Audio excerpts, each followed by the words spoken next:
Commander Alina Blackwood stood at the helm of the UES Hyperion, Earth's most advanced warship, as it glided through the darkness of deep space. The bridge hummed with the quiet efficiency of her veteran crew, each member hand-picked for humanity's first deep space exploration vessel. The year was 2157, and humanity had finally ventured beyond their solar system's boundaries. "Commander," Lieutenant Marcus Drake called from his sensor station, his dark fingers dancing across the holographic display. "I'm detecting an unusual signal at bearing 47, range approximately 2 light years." Alina straightened, her steel-gray eyes narrowing as she studied the main view screen.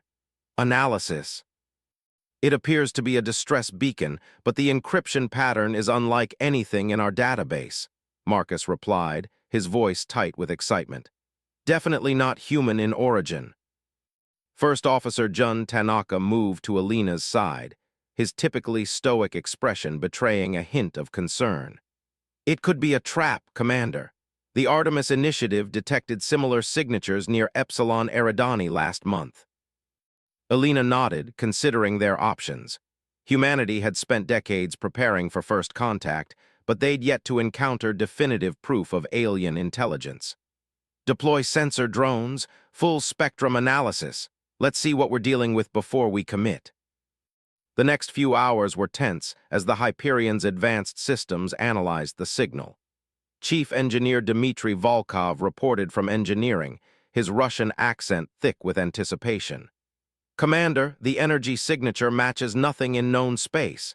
This is it. This is what we've been looking for." Alina made her decision. "Helm, set course for the signal source, all stations to battle readiness. We're making history today, people, but we're doing it carefully." As the Hyperion approached, they discovered a massive vessel, its design completely alien to human eyes. Its hull seemed to shimmer with an iridescent quality, like oil on water. Before Alina could order a detailed scan, the ship's systems suddenly activated. A transmission cut through their communications, automatically translating through their AI systems. "This is Archon Vexther of the Krexari Dominion. We thank you for responding to our beacon." The main screen illuminated with the image of a tall, ethereal being. Its skin was translucent, showing traces of bioluminescent organs beneath. Multiple eyes blinked in sequence as it studied the human crew. "I am Commander Alina Blackwood of the United Earth ship Hyperion. We stand ready to offer assistance." The alien's expression shifted in what might have been a smile. "Your response honors you, Commander. We have been watching your species for some time, waiting for the right moment to make contact. Our ship suffered damage from a spatial anomaly, and we require specific materials for repairs." Over the next few days, the Hyperion's crew worked alongside the Krexari, exchanging knowledge and technology. The aliens seemed peaceful, advanced, and willing to share their discoveries. Alina found herself impressed by their apparent benevolence, though something about their perfect timing nagged at her consciousness. That unease proved prophetic when Lieutenant Drake detected massive energy surges from the Krexari vessel. "Commander, they're powering up weapons systems." Before Alina could react, dozens of additional Krexari ships dropped out of faster-than-light travel around them. The distress call had been a ruse, perfectly calculated to draw in humanity's most advanced ship. "Your species shows promise," Archon Vexther's voice came through once more, now tinged with cold amusement. "But you are young, undisciplined. The Krexari Dominion cannot allow potential rivals to develop unchecked.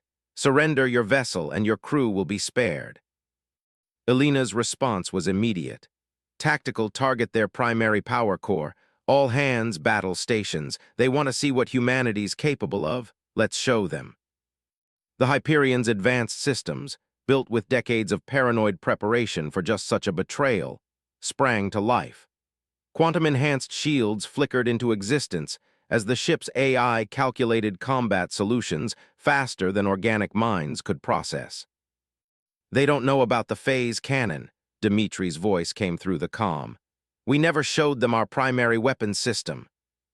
Alina allowed herself a grim smile. "Then let's make this introduction memorable. Fire control, target the lead vessel. show them why humanity survived every extinction event our planet threw at us. The battle that followed would become legend, as one human ship stood against an alien armada. The Hyperion's experimental weapons carved through supposedly superior alien technology, its maneuverability defying the Krexari's predictions. When the smoke cleared, 3 enemy vessels lay crippled, and the Hyperion had carved an escape route through their lines. As they fled toward Earth to warn humanity of the coming storm, Elena recorded her log. First contact protocol has failed. The Krexari came in peace to assess our weaknesses, but they found humanity's greatest strength instead. We never trusted them completely. Now we prepare for war, and we will show them why Earth's children survived every challenge our harsh world presented. The galaxy thought we were alone. They're about to learn otherwise. The Hyperion raced through space, carrying news of humanity's first interstellar war. Behind them, the Krexari fleet regrouped, but their Archon's confidence had been shaken. These humans were not the easy prey they had anticipated. The game had begun, and humanity's opening move had just changed the rules. 2 months after the Hyperion's encounter with the Krexari, Earth's response had been swift and unified. The orbital shipyards above Mars worked at maximum capacity, retrofitting civilian vessels with military hardware while new warships took shape in the void. At Proxima Centauri, humanity's first extrasolar colony, Admiral Victor Torres watched tactical displays aboard the flagship UES Titan as sensor data streamed in from the defense grid. Multiple FTL signatures detected, announced Captain Olivia Nash, her hands steady on the tactical controls despite the tension in her voice. Krexari invasion fleet incoming. Count shows 200 vessels and climbing. Admiral Torres studied the holographic display, his weathered face illuminated by the red warning lights. The combined Earth defense fleet numbered only 60 ships, but they had chosen their battlefield carefully. Proxima's intense solar radiation would work to their advantage, and Commander Blackwood's intelligence from the Hyperion had given them precious insight into Krexari capabilities. All ships battle formation Delta, Torres commanded. Remember your training. Humanity didn't come this far to bow to the first aliens who showed up with big guns. The Earth fleet moved into position, their formation apparently scattered and defensive. It was a deliberately weak-looking deployment, designed to draw in the overconfident Krexari. The alien fleet emerged from FTL in attack formation, their iridescent hulls catching Proxima's angry red light. Message from the enemy flagship, Captain Nash reported. They're ordering our immediate surrender. Torres smiled grimly. Send them our response, come and take it. The Krexari fleet accelerated forward, their energy weapons charging. But humanity had prepared surprises of their own. Hidden among the seemingly random debris fields around Proxima were thousands of automated defense platforms, their presence masked by sophisticated ECM systems developed from studying the Krexari's own technology. Execute Operation Thunderstrike, Torres ordered. Throughout the system, the defense platforms activated. Electromagnetic pulses rippled through space, disrupting the Krexari's sensitive biomechanical systems. Their frontline ships stumbled, shields flickering as their organic components struggled to adapt. All ships engage at will, show them what humanity's learned since first contact. The Earth fleet surged forward. Leading the charge was the Hyperion, Commander Blackwood's ship now equipped with reverse-engineered Krexari technology. The phase cannon that had surprised the aliens in their first encounter had been refined and mass-produced. Dozens of energy beams lanced out from the human ships, their frequencies calibrated to bypass Krexari shields. Lieutenant Drake's voice came through the command channel from the Hyperion. Admiral, we're detecting unusual power signatures from their flagship. They're adapting faster than predicted. The Krexari counterattack was devastating. Despite their initial confusion, their technological superiority was evident as they launched swarms of biomechanical fighters. The space around Proxima lit up with weapons, fire, debris, and the burning hulks of ships from both sides. Chief Engineer Volkov's innovation proved crucial in the next phase. The Hyperion's engines had been modified to emit a specific radiation frequency that interfered with the Krexari's organic technology. As the flagship led a daring attack run, the alien vessels in its wake began to show signs of system failure. All ships with the modified engines form up on the Hyperion. Tors commanded, push through their center, break their formation. The human fleet executed a complex maneuver that would have been impossible without their AI-assisted navigation systems. Ships wove between enemy vessels, their engine wakes creating corridors of disruption in the Krexari battle group. The aliens' superior numbers meant nothing if their ships couldn't function at full capacity. First Officer Tanaka's tactical analysis proved accurate. The Krexari relied too heavily on their organic technology. As their systems struggled to adapt, the more conventional aspects of human engineering demonstrated their reliability. Railguns and missile salvos tore through disabled ships while electronic warfare suites scrambled their communications. But the Krexari were far from defeated. Their flagship, a massive vessel 3 times the size of the Titan, launched a devastating counterattack. Energy beams sliced through 3 human cruisers, their crews having no time to evacuate. "They're targeting our command and control systems," Captain Nash reported, her station sparking from a near miss. "Our network is fragmenting." Tors gripped his command chair as the Titan shuddered under enemy fire.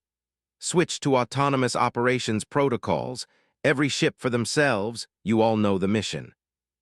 The battle devolved into dozens of smaller engagements, human ingenuity against alien technology. The Hyperion's crew demonstrated why they had been chosen for first contact, their experience with Krexari tactics proving invaluable. Commander Blackwood's ship danced through the chaos, coordinating strikes and drawing enemy fire from vulnerable positions. Hours into the battle, the tide began to turn. The Krexari's organic technology, while powerful, couldn't adapt quickly enough to the multiple threats humanity had devised. Their strict hierarchy of command proved a weakness against the more flexible human battle doctrine. "Admiral," Nash called out, "the enemy flagship is withdrawing. Their formation is breaking up." Tors watched as the massive alien vessel turned away from Proxima, its hull scarred and venting atmosphere. Around it, the remaining Krexari ships began emergency FTL jumps, leaving their damaged and disabled companions behind. "Status report," Tors demanded. 23 ships lost, 17 severely damaged," Nash replied. "But sir, the Krexari fleet is in full retreat. We've won." The victory had come at a heavy cost, but humanity had proven itself against a technologically superior force. As recovery operations began, Tors recorded his report to Earth Command. "The Krexari underestimated us again. They thought superior technology would guarantee victory. They forgot that humanity's greatest weapon has always been our ability to adapt, to take our enemies' strengths and turn them against them. We've bloodied their nose today, but this war is far from over. They'll be back, and next time they'll be ready for our tricks, but so will we." The Battle of Proxima marked humanity's first major victory against an alien power, but it was only the beginning. As salvage teams began studying the captured Krexari vessels, humanity prepared for the next phase of the war. The galaxy was watching, and Earth's children had shown they wouldn't go quietly into the night. The UES Hyperion drifted silently through the Crimson Nebula, its experimental stealth systems making it nearly invisible against the cosmic backdrop. 3 weeks had passed since the Battle of Proxima, and now Commander Alina Blackwood and her crew were deep in Krexari space, hunting for intelligence that could turn the tide of war. "Status of the biosignature dampeners," Alina whispered, though she knew the enemy couldn't possibly hear them through the vacuum of space. Chief Engineer Dmitry Volkov's voice came through her neural link, barely more than a murmur. "Holding steady, Commander. The organic components we salvaged from their ships are performing better than expected. As far as their sensors are concerned, we're just another piece of space debris." The Hyperion had been extensively modified for this mission. Its hull now incorporated living tissue from captured Krexari vessels, allowing it to mimic their biosignatures. The ship's power systems had been adjusted to run at minimal levels, making it nearly undetectable to conventional scanners. Lieutenant Marcus Drake monitored the long-range sensors, his eyes never leaving the display. Multiple Krexari patrols passing within range, but they're not reacting to our presence. The camouflage is working. Their target lay ahead, a massive space station that intelligence suggested was a primary research and development facility for Krexari biotechnology. After their defeat at Proxima, the aliens had withdrawn to regroup, giving Earth's forces precious time to prepare. But everyone knew the next Krexari attack would be even more devastating. First Officer Jun Tanaka approached Alina's command chair, his tablet displaying their mission parameters. The station's rotation will create an optimal insertion window in 17 minutes. If we're going to do this, it has to be then. Alina nodded, activating the ship-wide neural link. All hands, final preparations for Operation Deep Strike. Infiltration team report to the launch bay. She stood, checking her own combat suit systems. Jun, you have the bridge if anything goes wrong. We'll be ready, Tanaka assured her. Just make sure you come back with something worth all this risk. The infiltration team consisted of Alina, Dmitri, and their newly assigned xenobiologist, Dr. Raven Wang. As they gathered in the launch bay, Alina studied their specialized infiltration suits. The armor incorporated Krexari biological components, allowing them to blend in with the station's organic architecture. Remember, Dr. Wang said, adjusting her helmet's sensors, these stations are partially alive. They can detect irregular patterns in movement and behavior. We need to match their biological rhythms.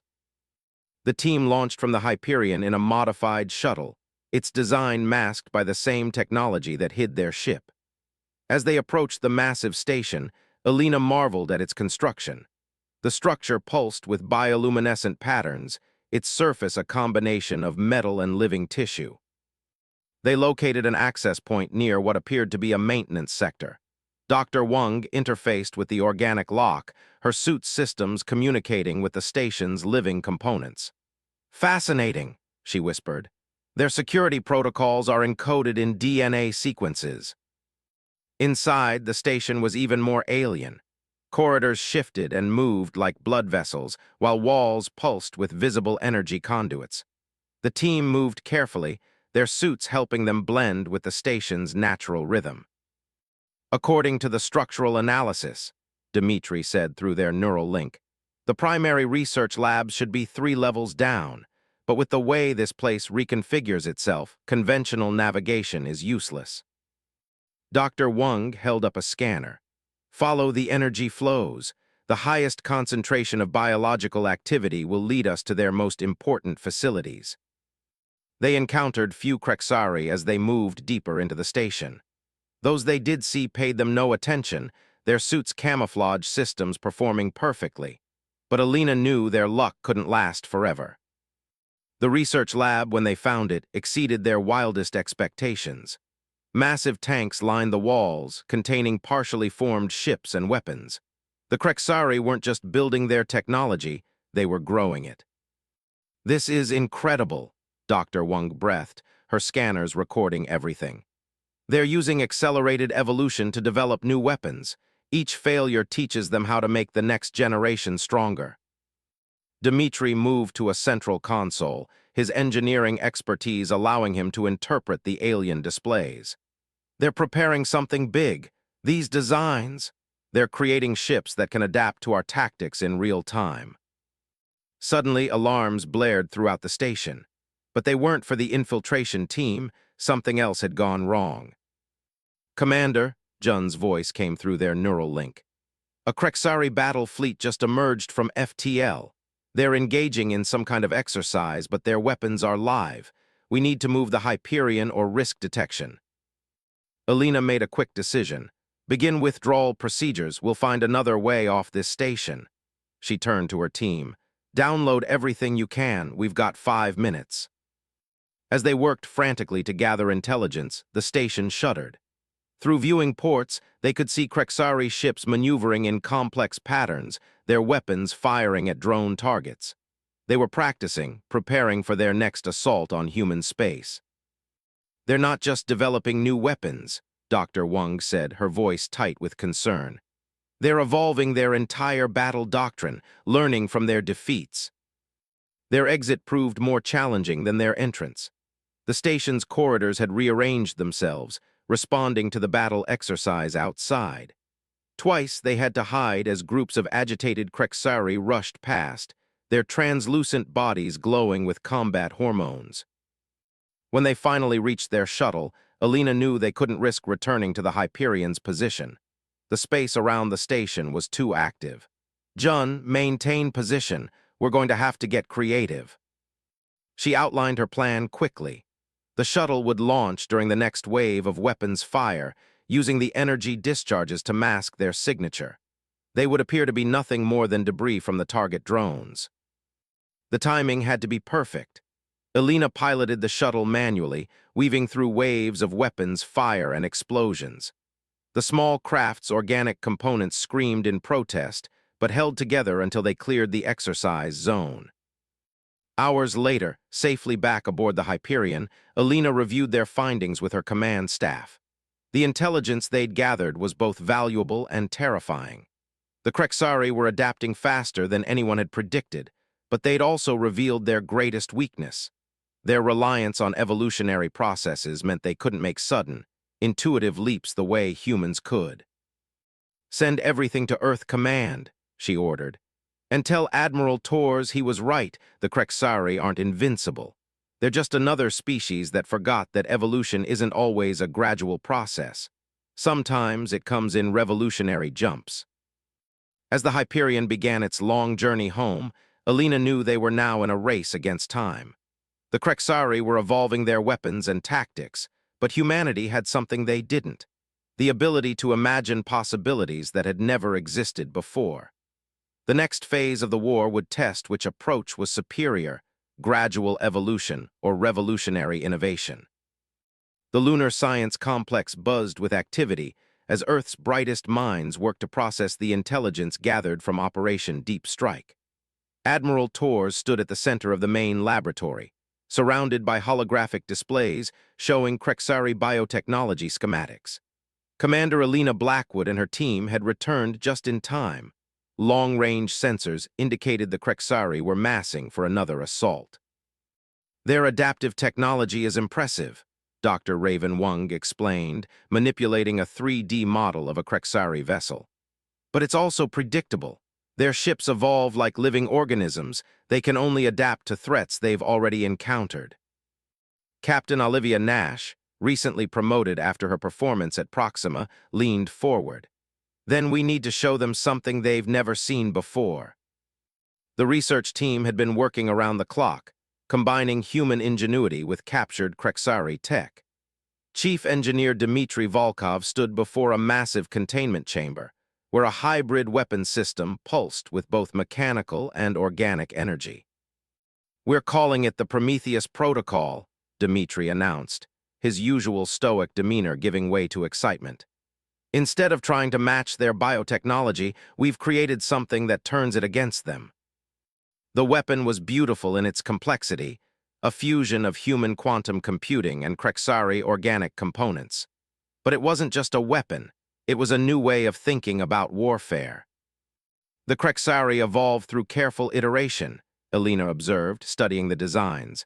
"But humans, we make quantum leaps." Admiral Torres nodded grimly. "How soon can we implement this across the fleet?" "That's the brilliant part," Dmitry replied. "We don't need to modify every ship. The Prometheus protocol works like a virus. Once deployed, it spreads through their biological network. Their greatest strength becomes their greatest vulnerability." Long-range sensors suddenly blared an alert. Lieutenant Marcus Drake's voice came through the command channel. "Multiple Krexari fleets detected approaching from 3 vectors. Initial count suggests over 500 vessels." Torres straightened, his expression hardening. "They're not just coming for revenge. They're coming to end this war before we can complete our countermeasures." "The Prometheus protocol isn't fully tested," Dr. Wung warned. "We're still not sure how their hybrid technology will react." "No plan survives first contact with the enemy," Alina quoted, a slight smile on her face. "But that's what humans do best, we adapt in the moment." The next 48 hours were a blur of activity as Earth's defense forces mobilized. The combined fleet had grown since Proxima, now numbering over 200 ships. Each vessel carried a piece of the Prometheus protocol, ready to deploy in a carefully coordinated attack. Admiral Torres coordinated from the UES Titan, while Alina commanded a strike group from the Hyperion. The human fleet spread out through the solar system, using Jupiter's powerful magnetic field to mask their movements. All ships battle formations, Torres commanded as the Krexari fleet entered the system. Remember your training. Humanity didn't come this far to fall now. The Krexari attacked with devastating force, their ships demonstrating new capabilities developed since Proxima. Energy weapons that could pierce human shields, biotorpedoes that adapted to defensive patterns, and ships that could regenerate damage faster than before. But humanity was ready. The first phase of the battle appeared to be a retreat, drawing the Krexari deeper into the solar system. Their ships pursued eagerly, their organic components singing with the thrill of apparent victory. "They're following the exact pattern we predicted," Jun Tanaka reported from his tactical station. "Their evolutionary algorithms are working against them. They can only respond to known threats." Alina watched the tactical display, waiting for the perfect moment. The Krexari fleet had split into 3 main battle groups, each pursuing what they thought were vulnerable human formations. "Now," she ordered, "execute Prometheus protocol." Throughout the solar system, human ships activated their hybrid weapons. The effect was immediate and devastating. Waves of quantum-encoded organic signals swept through space, infiltrating the Krexari's biological networks. Their ships began to turn on each other, their organic components confused by commands they couldn't ignore but weren't equipped to process. "It's working," Dr. Wang reported from her station. "Their adaptive technology is trying to evolve to counter the threat, but it can't evolve fast enough. The protocol keeps changing faster than they can respond." The scene was chaos as Krexari vessels fired on their own allies, their organic systems unable to distinguish friend from foe. The human fleet pressed their advantage, their conventional weapons now devastating against confused and vulnerable targets. But the Krexari weren't finished. Their flagship, a massive vessel that seemed to be composed of dozens of smaller ships merged together, launched a desperate counterattack. It had somehow isolated itself from the infected network and was charging straight for Earth. "All ships with jump capability intercept that flagship," Torres commanded. "We don't let them near our homeworld." The Hyperion led the charge, its hybrid systems giving it unique insight into the Krexari vessel's weaknesses. Alina coordinated with other ship commanders, orchestrating a complex attack pattern that the aliens couldn't predict because it deliberately went against standard military doctrine.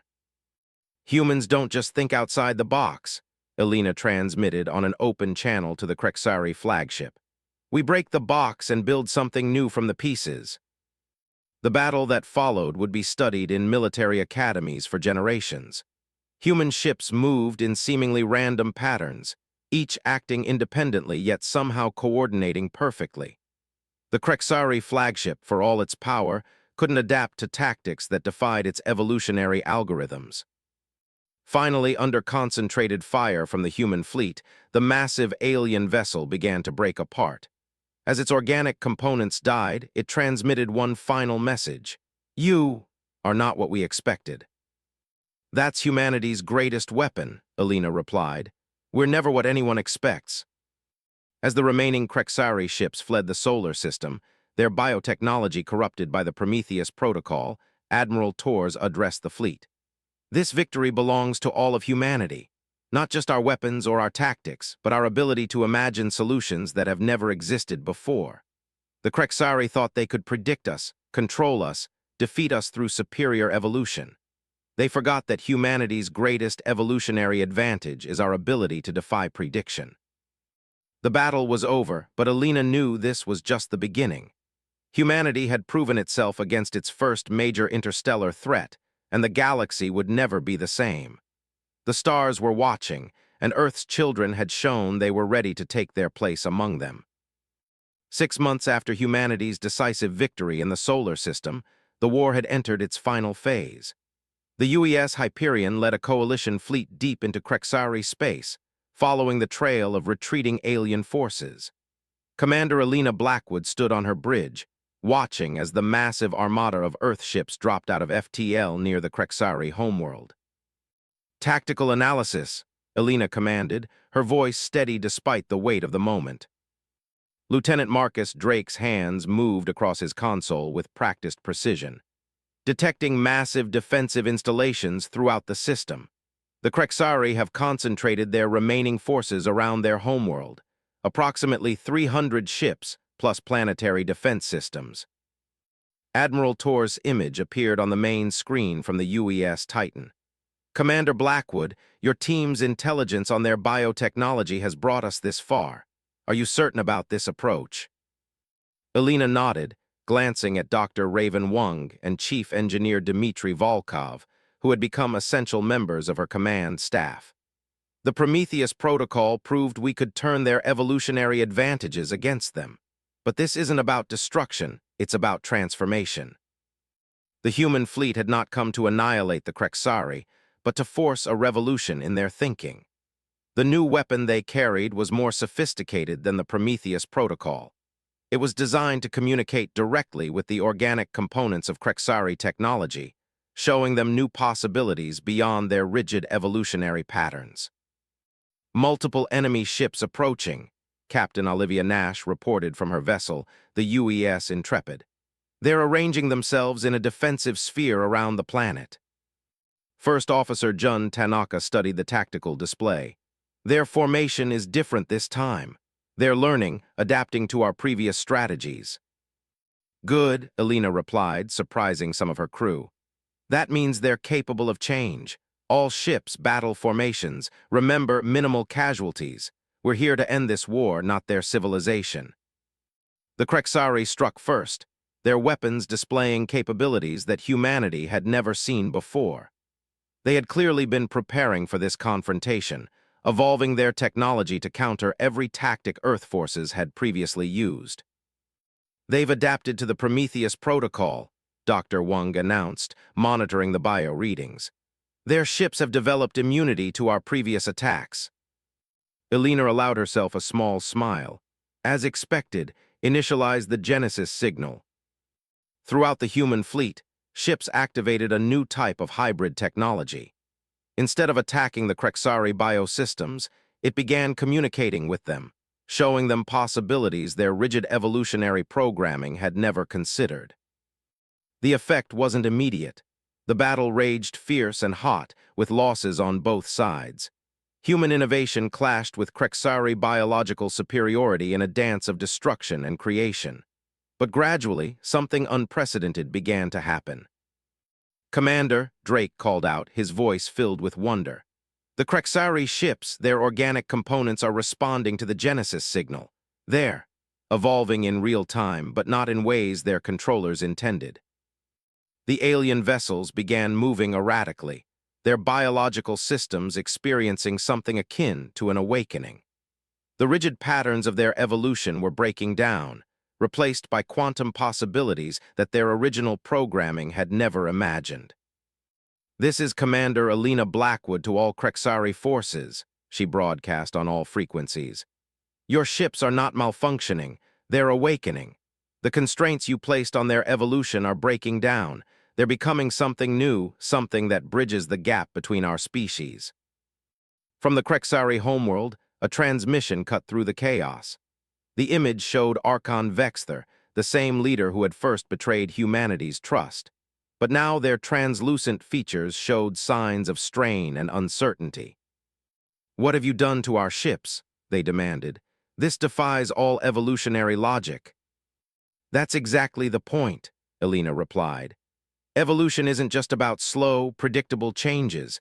Sometimes it's about quantum leaps, possibilities that emerge from chaos. Humanity learned that lesson on Earth, where life constantly defied predictions and found new ways to survive." Around them, the battle had transformed into something else. Krexari ships were no longer fighting. They were exploring their new capabilities, their organic components reaching out to connect with human technology in ways neither side had anticipated. Admiral Tor's voice came through the command channel. The Krexari flagship is requesting direct communication. Their Archon wants to discuss terms. The negotiations that followed would reshape the galaxy. The Krexari, faced with the undeniable evidence that their evolutionary approach had limitations, began to see humanity not as rivals to be eliminated, but as catalysts for their own transformation. We believed evolution must be controlled, directed, predictable, Archon Vexther admitted in the final peace talks. You showed us that true evolution embraces chaos, uncertainty, and revolutionary change. The Genesis signal had done more than end the war. It had created the possibility of synthesis between human and Krexari technology. Their ships could now communicate and cooperate in ways that enhanced both species' capabilities. 1 month later, Elena stood on the observation deck of the Hyperion, watching as human and Krexari ships worked together to establish a joint research station. Dr. Wang and Dmitri were already collaborating with alien scientists, exploring the possibilities of their combined technologies. Was this your plan all along? Jun asked, joining her at the viewport. To force them to evolve beyond their own limitations. Elena shook her head. Not a plan, a hope. Humanity's greatest strength isn't our technology or our adaptability. It's our ability to imagine possibilities that have never existed before and then make them real. The war had cost both sides dearly, but from that conflict had emerged something unprecedented, a partnership between two species that approached evolution from opposite directions. The Krexari brought their understanding of biological advancement, while humanity contributed its capacity for revolutionary thinking and quantum leaps of innovation. As the Hyperion prepared for its next mission, now carrying a mixed crew of humans and Krexari, Elena recorded her final log about the war. We came to the stars prepared for conflict, but ready for cooperation. The Krexari taught us the power of controlled evolution, while we showed them the importance of embracing chaos and uncertainty. Together, we're becoming something neither species could have achieved alone. That's the true victory, not defeating an enemy, but transforming them into allies by showing them new ways to grow. The stars stretched out before them, infinite in their possibilities. Humanity had proven itself not just as warriors, but as agents of change in a galaxy that had grown too predictable. The next chapter would be written together as two species that had learned to combine the best of both their natures. The future was uncertain, but that was exactly how humanity liked it.